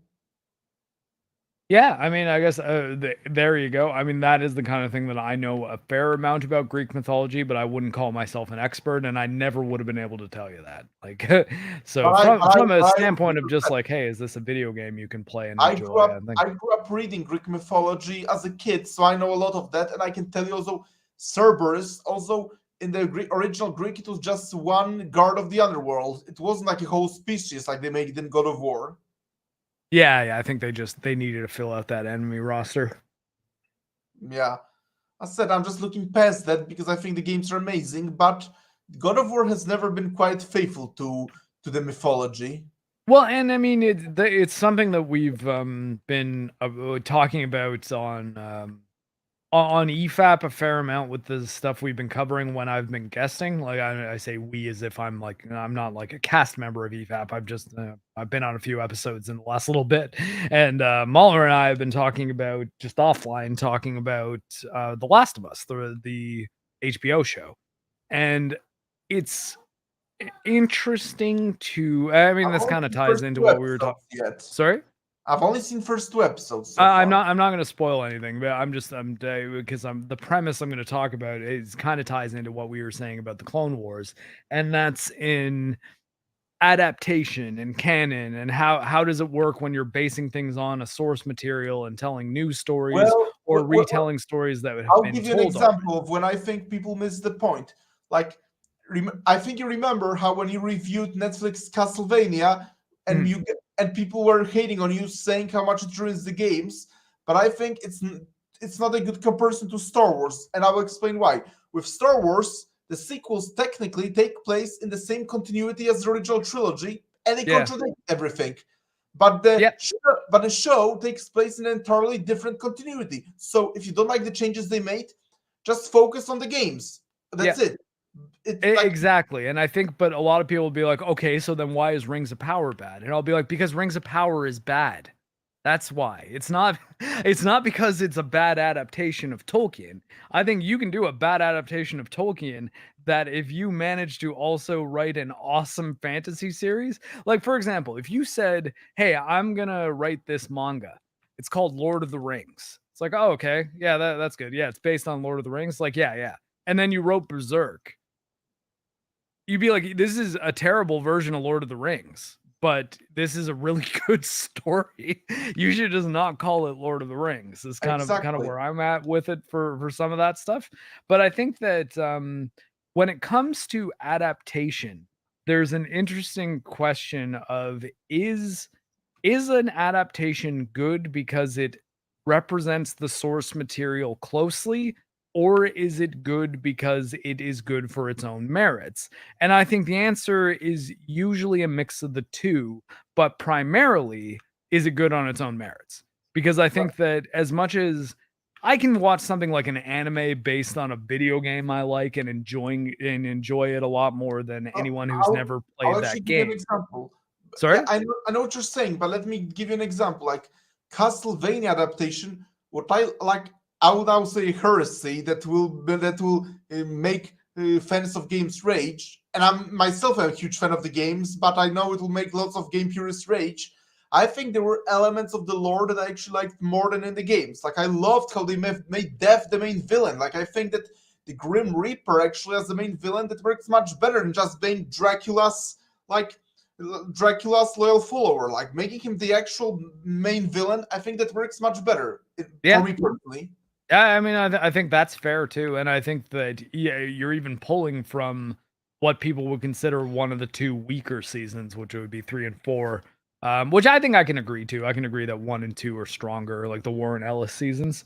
But well, I think what I was saying though is that you can enjoy. I was saying I can enjoy an anime of a video game, and I was getting kind of specific. But what I meant by that, I guess what I was trying to say is one can enjoy an adaptation of something they personally really like more than most other people can. But the measure I think of a good adaptation is not, hey, can a fan of this watch it and be like, oh yes, that reminds me of the thing I enjoy, or can anyone watch it and say this is a good thing that exists because on its own if I'd never heard of this property at all I could watch this show or watch this anime or play this game, like whatever the adaptation of source material is, if it's good on its own merits. I think that's sort of all that matters. And I think that when you're doing a sequel, it's a bit different because again, it's like what is the established canon and lore that needs to fit into here, and how closely are you sticking to that? Because if the answer is not at all, it's like, well, then do you actually care about any of this stuff, or what are we doing here? You know? But anyways, I think that the important thing to look at when it comes to adaptation is, does this thing have value as a work of its own? And I think when it's an adaptation, the biggest question should be, hey, is this actually hurt by being an adaptation? Like, is it, if it's already good, if it's say it's a good story, we've established that this is a good thing, regardless of whether it's an adaptation or not, because if you saw this before you saw the source material, you would think it's good. So it's not predicated on knowledge of the source or anything like that. I think that where that gets kind of murky is like, okay, if is this thing actually good at all outside of its source material? And then if it's good, is it made better or worse by being in that franchise, by being based on the source material? You know what I mean? Like, because if you were saying I did a lore adaptation of Lord of the Rings and then you wrote Berserk, that I would argue that your work is being injured, like it's being actively hurt by you calling it an adaptation of Lord of the Rings when that's clearly not something you had any interest in making. You were just you're making your own story. And that's fine. Just call it call it its own story. You know, like why are you trying to pretend it isn't? It clearly is. You know. Well, Do yeah, you understand what I'm saying, or am I not I making this do, I point? I do. feel like And okay. another video game I want to talk about I love is like I'm a huge fan of the Witcher series. And yeah, I saw you post on Twitter, I believe, that Witcher 1 aged badly, and I partially agree with that, but I still love Witcher 1, even though I wouldn't recommend it to newcomers because I know most people get turned off by combat and graphics. But I still like it personally, even though I would recommend it to newcomers. Yeah, and I think that if yeah, like I mean, because that's the thing. It's like, hey, if someone is new to the Witcher franchise, which game do they start with? And it's like, no, this isn't a person who's decided to like The Witcher, and they will play and enjoy whatever you put in front of them. It's like you're trying to sell this person on their series. They're new to this franchise. They're interested in it. What game do they start with? I think the safest bet is actually to say Witcher 3. Like I I used to, agree. Couldn't agree better on that. and it's weird to say that, you know, like it is strange that that's the case because it's like, why is it the third one and the third game in the series is the one people should start with I when said it's not like Devil May Cry 3 that's the first one chronologically, you know? Like, so, and even then, I think people could make the argument to start with Devil May Cry 1 anyways. But I think that it's it's a weird position that CD Projekt's in with the Witcher series because it's a difficult one to market to new people I for said that reason. And I think I that personally if love the first one, but at the same time, I don't well, think but most people would. that's oh wait, you would recommend the first one to new players? I wouldn't. I love the first one, but I wouldn't Yeah. recommend it because said the graphics aged and so did the combat. I personally have no problem with it, and I still love it, but I don't think most people would. That's how I view it. Yeah, and I think that well, I mean, again, when you say you love it, would you like if you had the option to pull the Witcher 3 combat out of Witcher 3 and put it into Witcher 1, would you? Honestly, that's something that I don't have a definite answer to because I call the old graphics kind of like acquired taste. I'm personally used to it, and also, so I said I have no problem with that, but so that's something I don't have a definite answer to. Well, Sadly. then here, think of it this way. Would you have thought Witcher 2 or 3 would be in any way better games if they just had Witcher 1's combat? Maybe an enhanced Oh version of no, it, they would like be. Oh no, they wouldn't be so good if they had Witcher One's combat. yeah, and that's kind of where I think we can peel apart our like our own nostalgia versus what the actual answer for game design would be. Because I do like the story of Witcher One a lot. Yeah, and I mean, and I think that it would be more reasonable for a person to be upset about a Witcher remake if they said, "Yeah, we're gonna totally overhaul the story. It's actually not really even the same main story campaign as Witcher 1 because Witcher 1 had a bad story, as you guys know, it's bad. So we're gonna do a new one." And like then I'd be like, okay, well, fuck off, because now you're just making a Witcher prequel. You know, you're not making a remake of The Witcher, that like the CD Projekt Red game from like the early 2000s, you know? Like you're making a totally different game.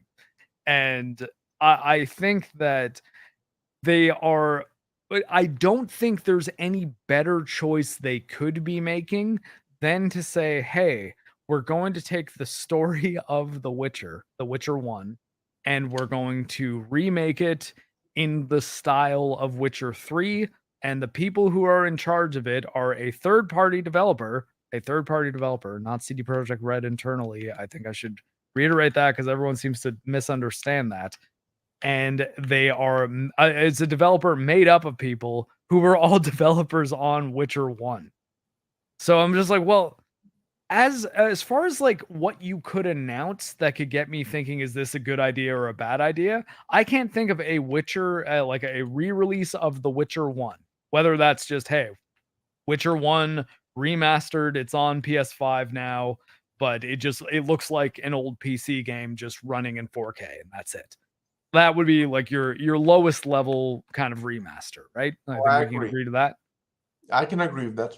Okay, so then the next level up would be the Demon Souls remake style, where it still plays exactly like the original, but the visuals are totally overhauled from the ground up. So it would look like Witcher 3, but it would still play exactly like The Witcher 1 in that even the frame timing and everything is totally the same. It's just the skeleton of the original game is running underneath and the outfit on top of it is a modern visuals game, kind of like I said, like Demon Souls or like Halo Anniversary. Like there's all sorts of games that do it that way, and I think we could safely say that that would be the next level of remake above just remaster, right? We can agree on Right. that. Yeah. Okay, and then the next thing there is you're talking about totally overhauling the visuals and overhauling the game.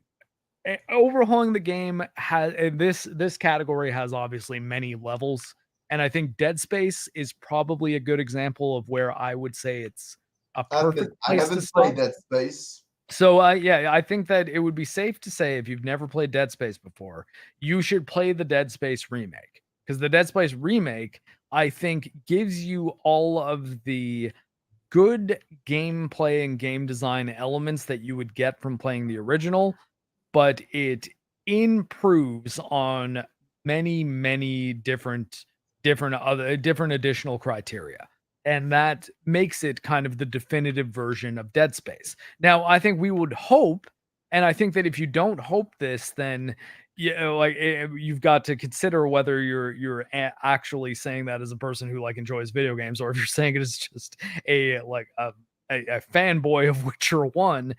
Would you not hope that the best case scenario would be a version where they totally overhaul things so that it's the best possible version of the gameplay and story intentions of the original, but made with all the benefits to modern technology and a budget afforded to a series that is already profitable? Because that's the thing about any new IP. New IPs will always have a lower budget than sequels or remakes or remasters, I said, because they're unproven. I'm up for a remake of Witcher 1 as long as they keep the same good story, but let's say make combat and graphics of Witcher 3. I'll be up for that. Yeah. And I think that where we're getting into, okay, this is, you're not even talking about a remake, is if they said, yeah, we're going to redo the visuals, redo the graphics, redo the gameplay, and the story we're going to rewrite from the ground up. I'd be like, okay, well, that's yeah, that's not even a remake at this. It's not a remake. It's not a remaster. It's not a No, anything. the It's like prequel of they'd the be like, story oh, it's a game, man. reimagining, or it's like, fuck off, Tim Burton, like, get out of here. It's like, you know, it's more that kind of situation where it's the whole deal is murky. Well, we'll see how it goes. I just hope as long as you have a team, a passionate team that cares about the story and the game, I think it's in safe hands.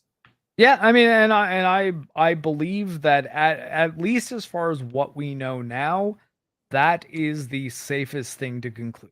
I know there are other people, like my colleagues amongst them, who kind of think, oh, they said they're going to update it for modern audiences, therefore absolutely going to be SJW woke garbage. And I'm like, guys, come on. Like, that's not saying we're going to update the game for modern audiences does not necessarily mean they're going to put a bunch of woke stuff into the writing.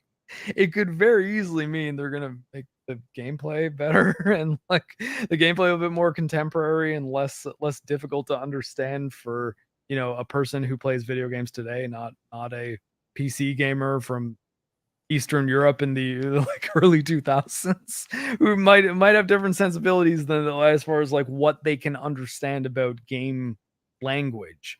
Then like it's totally different era, totally different concept that you would want to. And I think again the way to do the sniff check on that, because obviously there's plenty of video game mechanics from old games like long ago, different eras, that come back in fashion because they always held up. And I would say that the sniff test is on that is to be like, hey, would I want Witcher 3 to have Witcher 1's combat? And if the answer to that is yes, then it's like, well, then maybe Witcher 1's combat is really solid, it holds up well, and they should not be changing it. But if it's like, No, that would totally ruin Witcher 3. It would kinda turn Witcher 3 into sort of a bad game, or at least a much less fun game than it is. And it's like, okay, well, then maybe it's better that The Witcher 1 is being redone with The Witcher 3's gameplay and not the other way around, you know? Well, yeah, I agree. Or ultimately, it's like the new product that they're selling is going to have the gameplay that they make for this thing. So what should that be? Should it be something that plays like The Witcher 1 or something that plays like The Witcher 3? And I Well, think Witcher if 3. you're exactly, like if you're making the decisions for CD Projekt Red, is there any way you could possibly try to make the argument that it's like, no, no, no, no, you should make it play like Witcher 1? Like if you're speaking honestly, it's like, no, if you're saying that, it's because you're a big fan of the original game and you just like you're trying to simp for it. Like yeah, like you want to be the one that's like, no, Witcher 1 for life, baby. It's like, well, what's your reason behind that? Oh, Fuck another off. game. Witcher 1 for life, baby. It's Another why game I- Jeremy and I got into so many fights on the Gaming with Geeks podcast about Nintendo. Because my argument is that I'm like, Jeremy, your every point you make about Nintendo is guided by your Nintendo fandom more than you wanting to actually think about what Oh you're yeah, saying. actually, yeah. Let me tell you something that I realized. Because like the prime companies that many people bash, I mean, rightfully, some of their business practices are not the best, like Activision, EA, but Nintendo also has some shitty business practices. Like prime Yeah. example is the way they treat copyright and all. So, but it seems like people, and Jeremy's a perfect example, completely give them slack. Yep. And I feel like he wouldn't for almost any other category. But yeah, I mean, it's one of the reasons why Jeremy and I don't have podcasts we do with each other when we're talking about games because we sort of operate on different levels as far as what we actually care about in the industry. I think Jeremy kind of looks at gaming as kind of in a similar way he looks at sports, you know, like, and which is fine. Like, I mean, you know, you can have a favorite video game company. Like, I don't think there's anything wrong with that, really. I think it's probably safe to say that mine's Valve, but like mostly because of their services that they offer and the hardware they make. Because Yeah, I love the Steam Deck, and I think Steam's a great platform. I But realize you and Jeremy haven't talked in a long time. I don't know. We still speak, but like not we're just not on podcasts together talking about games. But at the same time, I'm on podcasts with guys like Metal Commander and Mauler and Fringy and those guys talking about games much more often because that's more the type of conversations I have about games. You know, like it's the level I'm operating on. I mean, notice that there's not a whole lot of gaming episodes of EFAP that Jeremy's on either, because I think Oh yeah, that just he curious. probably like I don't think Jeremy and like here, you think I've ever been hard on Jeremy? If Jeremy and Rags talked for 20 minutes about games, I think they'd be screaming at each other for sure. Did they ever talk? Did they ever talk to each other at all? I think they have. I think they've been on episodes of EFAP and FNT together, but as like, hey, like we're talking about Star Wars or something, like you know, like and I mean, again, I think that like anytime I've ever had a screaming argument with Jeremy about Nintendo, I want to be very clear, or even like things I said about him being like a really partisan guy earlier. It's not that is not to say I don't like him and I don't get along with them at all. I just don't really agree with them on politics, and I don't really agree with them on video games. I agree with them with a lot of stuff when it comes to movies and things like Star Wars and the film industry and the way companies treat their fans. So we have a lot in common in that respect. Well, And politics, I must say, I agree with Jeremy on some things and not others. That's the best I way. mean, and honestly, it wouldn't matter to me one way or the other if you did, unless you were like, "Hey, do you want to have an in-depth political discussion with me right now?" And then I'd be like, "Well, I mean, not on the internet, no. And if you're talking about offline, or like, I mean, not on the. Obviously, we'd be talking over the internet if we're on Discord or something. If you wanted to talk to me about politics, not on stream, then like your views would matter in the sense that I'd be like, okay, what am I getting into here? Because if you're like, hey, I want to pick your brain about your thoughts on military funding. And if you're, I'm like, what are you? You're like, okay, I'm a communist. I'd be like, okay, well, no, we're just gonna fight. So let's not do it. But at the same time, it is the kind of thing that political discussions I tend to just kind of keep to in person or if I'm just talking to friends. Like I don't talk Oh about yeah, it it on the makes internet perfect with sense. people. Yeah, that makes perfect sense. As I said, politics has been getting on my nerves so lately. I try to avoid it when I can. I don't like politics. Well, I mean, again, and I think that it's one of the reasons why Mahler and I actually, in particular, have been one of the theories we've been going into over people's reactions to the Last of Us TV show, and the reason we've been talking about it is that it seems like people are very very motivated by their belief system as far as like whether or not they can admit this is a good show. And it seems like that is shown out in the arguments because the Oh arguments about, like, say, Pedro Pascal's characterization of Joel seem to be primarily geared around, oh, he's much more passive and that makes him weak and he seems like kind of a pussy compared to like game Joel. And I would agree he is definitely more passive as far as like the way his demeanor is. He's not as mean. He seems more like he's in pain and like has a lot of psychological turmoil. And I personally think that it kind of has worked out pretty well for the show. And and like in the sense that yeah, he's not video game Joel. It's not exactly the same character, but this character is one that if you kind of look at it as like, okay, so but who is this Joel? Who is this guy? What have they told us about him? Knowing that we can't base positive answers for that on is he like he is in the games? Because if I'm making the argument that it's like, oh, he's different than he is in the games, therefore that's why he's good. I have to be only using criteria that is from the show. Like the show has told me this about him, therefore I know this about his personality, and that's kind of that. Whereas, so I can't cite, oh, because I played the games, I know that he's this, therefore Pedro Pascal's version of him on the show is good. Like it's like you got to just kind of think about how you're actually getting to your arguments and why. And with the culture war, as many use those exact words, as many call it, it is very very easy for people to let a criticism of media be infiltrated by their political perspective. yeah. And By the way, I want to give you a heads up. We have 20 minutes left because I'm actually planning to order dinner afterwards, and yeah, I eh, gotta make some. we can shut it down whenever you want, man. It's cool. But we still have 20 minutes left. Yeah, but first I have. So I wanted to actually, like, for example, I realized. Do you know Josiah Rises? Because I never see you talking Yeah. to him. Oh well, yeah. No, we hung out a bit in Orlando this past little bit. Yeah, like ex-ray girl and I went to the meetup they did in Orlando, Florida. Yeah, So I kind of wanted to go to that, but there were just too many things, and I really wasn't able to. But I wanted to go to that. yeah. So yeah, Josiah and I hung out a bit in that one. So yeah, I think we get along pretty well. We played Call of Duty a whole bunch of times together too. From just No, which is Orlando. That meetup. Is there ever gonna be another one? Not necessarily Geeks in the Game. next one coming up is in Las Vegas on the 25th of April. I will see if I'll be able to make it to that. I doubt it, but we'll see. You never know. Yeah, it's the Millennium Fandom Bar. Is where they're going.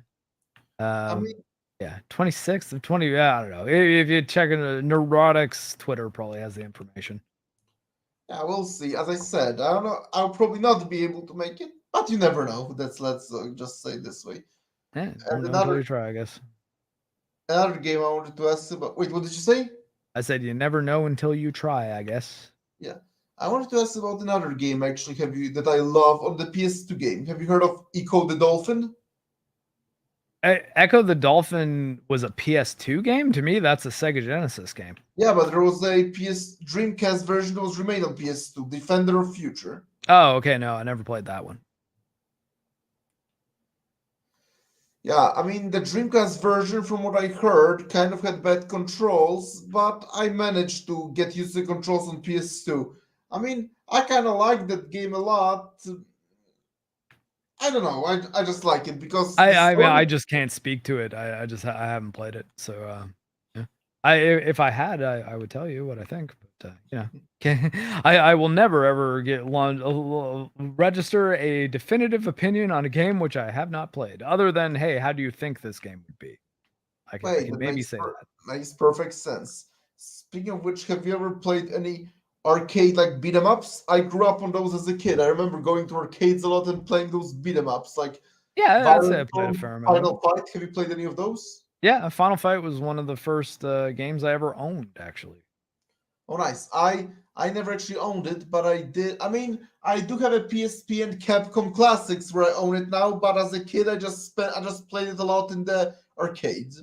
As one of the first games my dad got me on Super Nintendo. I think it actually was the first video game I ever got for Christmas. Fun fact: the Super Nintendo that I own is actually older than me. Huh, crazy. Yeah, because it was actually bought. My father and sister bought it before I was born. Hmm. Well, I mean, yeah, you know, mine was bought in 1992, I want to say, but I was 8. And I was born in 1994, so yeah. There you go. Speaking of which, and have you heard of the game shooting game like Metal Slug? Yeah, I've played a bunch of the Metal Slug games. That's another one I spent my childhood playing in arcades a lot. Pretty good one. Yeah. And I remember having it later downloaded on my emulator on the computer. Yeah, I mean, you know, it's I think the Metal Slug games you can get pretty easily now. Though what sucks is SNK got pretty much entirely bet on um the Saudi government bought SNK, so there's not really a way to buy a Metal Slug game or a King of Fighters game without giving money to the Saudis, which kind of blows. Yeah, and speaking of which, so I didn't tell you that part, but I'll tell you another story I have to share with you. My friend from elementary school, actually, we haven't spoken in years. I mean, only recently there was an alumni event. We haven't seen each other in 15 years, and I saw him. He actually has his own video game company now, and he created his first game. Help will come tomorrow. Maybe Yeah, you right can, on. maybe you can look it up, and you don't need to buy it or play it, your choice. I mean, but you can maybe at least look it up so you can. So Outlook of Tomorrow. Help will come tomorrow. That's the name of the Oh, game. help will come tomorrow. So maybe you Sick. could at least look the game up. It's a very low budget game actually, but maybe you could Yeah, at least look it up. And if you find it interesting, you can support him somehow. If you all find it right. interesting, of course. I gotta open up Steam here. No, sorry, I was playing but the game I'm playing on It Rumble's is on on Steam Switch. actually. So The game is on Steam actually. yeah, no, I gotta open it up. Sorry, I was on my Nintendo Switch. I'm playing Metroid Prime Remastered. I actually on Nintendo Switch. Hope. I have yeah. Help will come tomorrow. Yeah.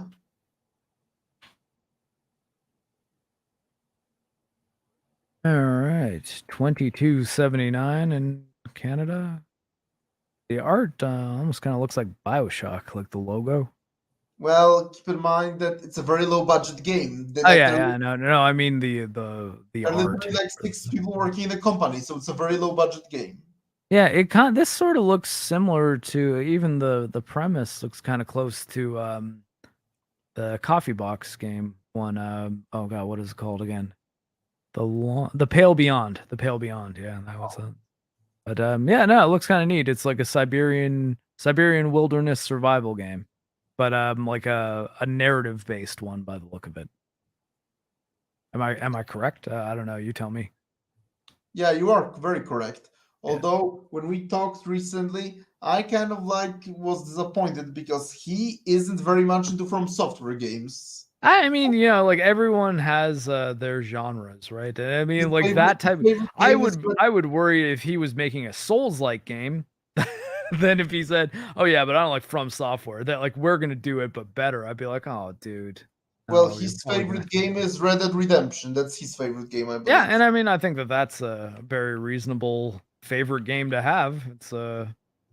Or it's one of the best. Is I think like I don't know. Actually, Red Dead Redemption, yeah, two I'd probably say would be the best one.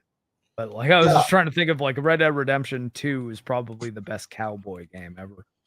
Oh yeah, like Red Dead Redemption 2. I'll tell you. I actually have to tell you something funny. It'll be a silly because I was once ranting to friends about, in Red Dead Redemption 1, the mission with the cannibal, right? Mhm. I have a very funny story to share with you because I was ranting about something really ridiculous, but I have something, but I really want to share it with you. When the cannibal starts eating the guy, like instead of killing the cannibal, I tied him up and then freed the guy. The guy started running away, and I was really hoping the cannibal would start ranting like my food is running away. But no, he just lied there, did nothing, which is which is a simple answer because he's just not programmed to do it. But I think Yeah. in the second game he probably would yell something like that. Yeah, yeah. I mean, they did a really good job of making that game ultra immersive, like, next level, Because in 2. because in the first game, not only he didn't scream anything, if you actually free the cannibal, he doesn't even seem to pay attention to the guy. It's almost like it's yeah, but the second game actually has very much attention to detail. So yeah, in the second game, I think he totally I don't know if he'd scream those specific words, but I totally think he would definitely at least start running after the guy again. After like you know what I mean? Yeah. I think it would be a safe bet. The the instances of funny situations in which wacky characters do wacky things tends to happen pretty often in Rockstar titles. Speaking of which, do you like GTA at all? Yeah, yeah. I mean, like, I'm the type of guy who, like, I'll play a GTA campaign once and then, like, I'm good. Whereas Red Dead Redemption 2, I actually kind of wanted to play again. So I'll Yeah, give I do prefer Red Dead Redemption. I actually prefer both Red Dead Redemptions over GTA. yeah, and I think that, like, it's interesting though. Like, I think it's more because I got very invested emotionally in the story of Red Dead Redemption 2 in particular, whereas Grand Theft Auto, it's the satirical experience that I'm there for. It's like Oh the comedy, the radio stations, and like all the kind of presentation of the world more so than, like, the plight of the characters. While I thought Nico in Grand Theft Auto 4 was a pretty good character, I wasn't really crazy about any of the characters in 5. I kind of felt for Michael because he seemed like a really sort of guy that was down on his luck, and his life used to be a lot more interesting and exciting, and that I kind of had a soft spot for. But and I don't know, I guess, like, trying to think. But, like, who the other Franklin is okay, I guess. He seems like he's fine. It seems like he just kinda wants to, like, be successful. And then, like, Trevor's insane. Like, so it's sort of really hard to get on board with that dude. Whereas, like, Arthur, I loved him. Jean Marston, I loved, and I wanted I thought that even the things they did to make John Marston kind of a shittier character in Red Dead Redemption 2, like, during the game, or during the main part of the game, I guess you could say, without giving away the ending of Red Dead Redemption 2. Just, you kind of think they're turning him into an asshole, but then they really sort of make it worthwhile by the end when the second part of the game happens. Oh, I have another question because about another game that we haven't brought up yet. Have you played the Knights of the Old Republic games? Yep, absolutely. Both at launch, not and I played Knights of the Old Republic 1, about 3 quarters of it recently, like around the time I was working on a video for Geeks and Gamers about it. I just then Jedi Fallen Order came out, and I kind of got moved from classic Star Wars games to new release titles. I'm I'm just curious because this game is very much talk now. Will you talk about Hogwarts Legacy at all? Because I'm thinking of Yeah, trying. actually, I've been playing a fair amount of it, and I didn't Good. expect that because I'm not really a Harry Potter fan at all, and I don't own the game. I just started playing with X-Ray Girl's copy of it because I'm we not have. gonna lie. I am a Harry Potter fan, but to each their own. I mean, yeah, and like I said, like, I wouldn't ever say that anyone has to be a fan of something that I'm a fan of. It's just, like, people are into what they're. I don't think Harry Potter's bad or anything. I just I Prime don't example is JoJo's I Bizarre didn't grow Adventure. up reading the books, so I'm a huge fan of JoJo's Bizarre Adventure, but I don't think it's for everyone. In fact, like I know quite a lot of people who hate the show. yeah, I mean, there you go. It's and that's a perfect example. Like I JoJo think is JoJo's Bizarre a Adventure tough is one to something recommend. that someone once said on the internet, you don't choose JoJo, it chooses you. Yeah, I Yeah. think it's very specific. Yeah, JoJo is it is an interesting show, but I guess yeah, no, as for Hogwarts Legacy though, I'm a person who has seen the Harry Potter movies. Like so I'm aware of the world and that I've seen the mainline movies of the series. Never saw Fantastic Beasts, never read the books. So I read the I'm books. going in with limited experience and was not planning to play the game at all. But then X-Ray Girl was saying like, "Oh yeah, I think you'd actually really like it. Is she It's a Harry super Potter fun and we fan? could talk about it and stuff." And then so I tried it and I ended up really liking it. And Is she a Harry Potter fan? yeah, yeah, she's read all the books and stuff. So she's a I different read kind of all the Harry books Potter fan too. than I am for sure. S- But And I don't read yeah, I I'm actually don't read probably gonna play some later tonight. I don't know if I'm gonna stream it, but when I X-Ray don't Girl's on read many. I FNT. actually don't read many books. Like I'm one of those people that has tough time reading. I'm better at watching. But Ah, fair enough. I did read the Harry Potter books and I did read the Lord of the Rings. And it might sound shocking, I actually read the Song of Ice and Fire too. Yeah, if you're gonna add one onto that, I would strongly recommend the Stormlight Archive books by Brandon Sanderson. They're very good fantasy books. Ah, crap! It's got on this elevator again. That might be interesting. Also, did you see my video? You should be watching JoJo's Bizarre Adventure. Yeah, it was really good. Oh wait, but maybe I spoiled you the ending accidentally of part 2. Oh, I mean, I did not finish the video. So once you started talking about part 2 stuff, I mean, you mean part 6? Oh, yeah, you mean okay, part 2 of part 6. Like I watched probably about the first half of the video. Yeah, don't watch it until you finish whole part 6. Got it. Although the video was actually made before the last part of part 6, but still. Now, yeah. It was made around the time after part 2 of part 6. Yeah, well, I mean, videos are made when they are made, and they're out forever. Because I actually have this series of you should be watching where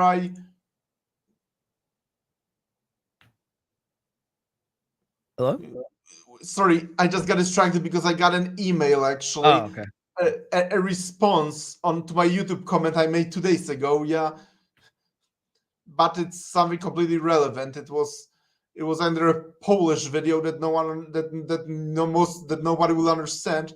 But yeah, I got a reply to a comment I made 2 days ago. But doesn't matter. So as I said, I have a series of videos called You Should Be Watching where I share something I feel passionate about and truly love, and I do it like every few months because if I did it like too often, I would run out of things to recommend. So yeah, I did. You should be watching JoJo's Bizarre Adventure. I did Lord of the Rings, and recently I did Kingdom of Heaven. Oh, right on. Yeah, those are all pretty solid properties there. Kingdom of Heaven's one of those ones that I think a lot of people haven't seen. Oh yeah, I agree. And even if they did, they saw the inferior version. Yeah. Yeah, watch the director's cut. Yeah. So, and next on You Should Be Watching, I've been actually talking to you about this in the beginning, and this is something we will not fully agree, but next in line is the Clone Wars, actually, because I love the Clone Wars. I respect that. Like I think Clone Wars is fine. I don't dislike it or anything. I know It's just I know you prefer the Tartakovsky version, but for some reason I prefer the 3D one because I just love that it has more story to it. I love the Star Wars lore, like I love Darth Bane's Force Ghost, for example. Yeah, cool. like the Tartakovsky for me personally is very much a spectacle fest, but I still like it. I think there's some narrative there though. I think Tartakovsky's one of the things that he's very good at, and I think that most people who have seen or like will ever see Samurai Jack will probably attest to this. I've seen It's Samurai Jack. yeah, so he's very good at telling story without a lot of dialogue. Like he Oh, he he does a lot of things oh yeah, by I actually seen and even reviewed it. Primal. Have you seen his newest show, Primal? actually, no, I haven't. So I've that's seen it actually and still on my reviewed it list. actually. But yeah, but what I was saying though is I think that he does a really good job of having it be. And it's one of the reasons why the eyes and things like that are so expressive in his art style, because in a still frame he wants to be able to show you the emotion of the character, almost like he's got like a very good sort of comic book style in that sense, where it's less about even the animation and less about the detail of the drawings and more about holding on the images that you want to hold on, and not telling the story with dialogue and words, but telling it primarily with actions and visuals. And I Primal think is very that much that. If you haven't seen Primal, but you're very much describing it.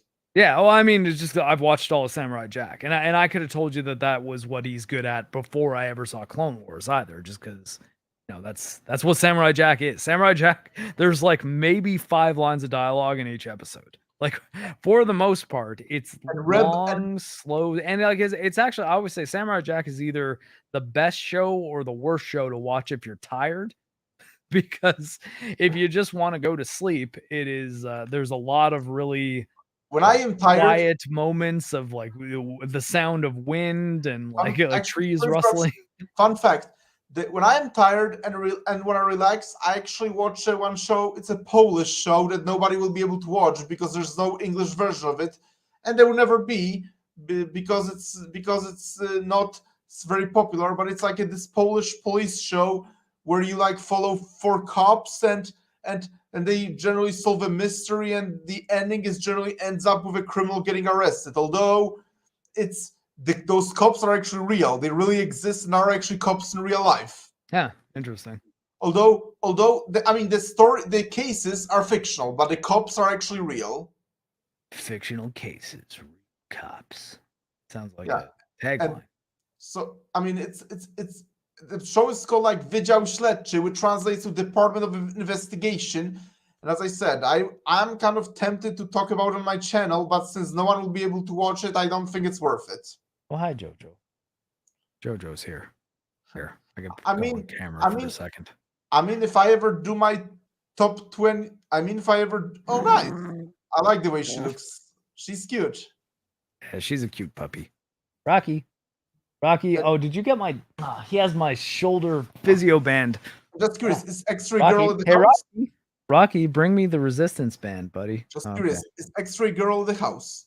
Yeah, she is. I think she might be streaming Hogwarts Legacy right now. Jojo, Rocky's just a baby. Hey, Jojo. Is Rocky a he or a she? Rocky. Rocky right here is a boy, and Jojo here is a girl. The Are they one the same growling is age? the girl. Are they the The same boy is age? really chill. So I just wanted to say that although I'm planning to make a video of my top 20 favorite TV shows, but I'm planning to do it when I have more subscribers. I mean, if I were you, don't ever limit your content. But oh, sorry, God, I started grabbing Rocky's face when it was Jojo growling. Don't ever limit your content by how many people you think are going to be watching it. Just keep making stuff. Pump things out as much as you can at the level where you think it's going to be good, and focus less on the correct time to release things and more on the best you can make the product itself. Thanks for Jojo. advice, because I decided when I have 250 subscribers, I was planning to do my 20 favorite TV shows, and then 300 subscribers, my 20 favorite video games. But thanks for advice. Oh yeah, no problem. I like just do. Oh, do you mean doing them as like celebratory videos? But Sort of, I guess. got Yeah. the resistance band. So yeah, there's Rocky has my resistance band that I'm using to. I injured my shoulder and need this for physiotherapy. But I see Rocky carrying it. I'm just like, Rocky, give me back my resistance band, buddy. So as I said, I was really thinking of talking about some Polish stuff I like, but since no one will watch it because no one knows that, I don't think it will work really. I mean, you could be the person to tell them about it, though. I didn't think about it that way. Thanks. I mean, if you look at it that way, it's like you've got access to a type of content that not everyone else would. That's true. Actually, my friend told me from college that it might actually bring new viewers. Yeah, I mean, you probably would because there's probably fans of that show who want to watch videos about it, even just videos of people talking about it, or those shows or those movies, whatever they be. Hey, puppy. Just since extra girls doing Hogwarts Legacy streaming. Wait, I'm Pretty curious. sure. Does she? Does so you have more than so you have a couple computers at home? Oh yeah, we've got quite a few. I'm actually I use two to stream. Like I have my computer that's running the game and then the computer that's encoding the stream. Oh, nice. Although, I mean, technically that's what everyone does when they're streaming console games because the computer that's encoding the game is the console. So I will so we have 5 minutes left, but I'll tell you fun fact. Like on my top 10 favorite TV shows that I'm planning, Game of Thrones used to be number one. I still have it on the list because of the seasons 1 to 4. I decided not to take it off the list, but it's certainly not number one now because because of the ending. It just like Yeah. like I was almost tempted to completely take it off, but I I decided. probably would. I'd have a lot of trouble putting Game of Thrones on on my personal favorite top 10 TV shows because I'd be like, I don't know how to, I don't know if I can forgive you for being ruined, you know. I don't blame you. I completely don't blame you. Like some people say they're still able to watch the early seasons that were good. Others say the ending ruined it for them. I am kind of like I see both perspectives. Yeah.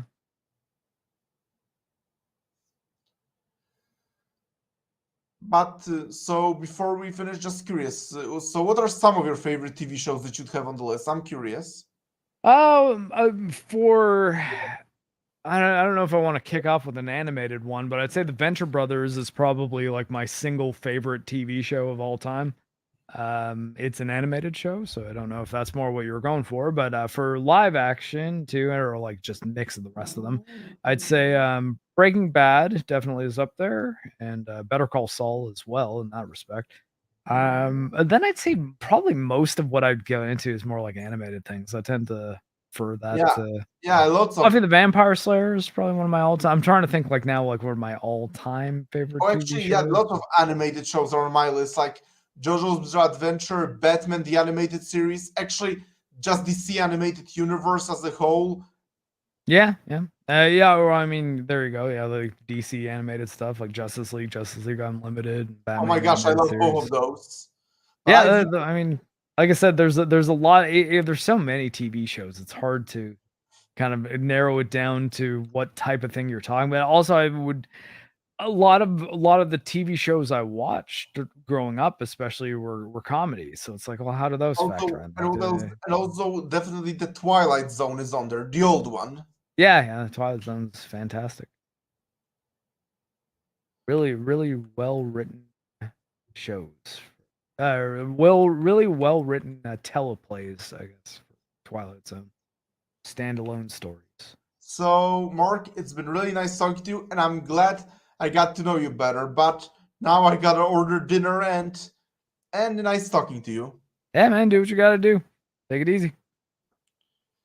Thank you, you too. So, but before, thank you guys for watching this video. Although I didn't see many people here, but whoever watched the video, thank you very much for being here, and I will talk to you soon in my next video. And tomorrow we are gonna see Elden Ring extended review on the game's anniversary. So talk to you soon. Bye.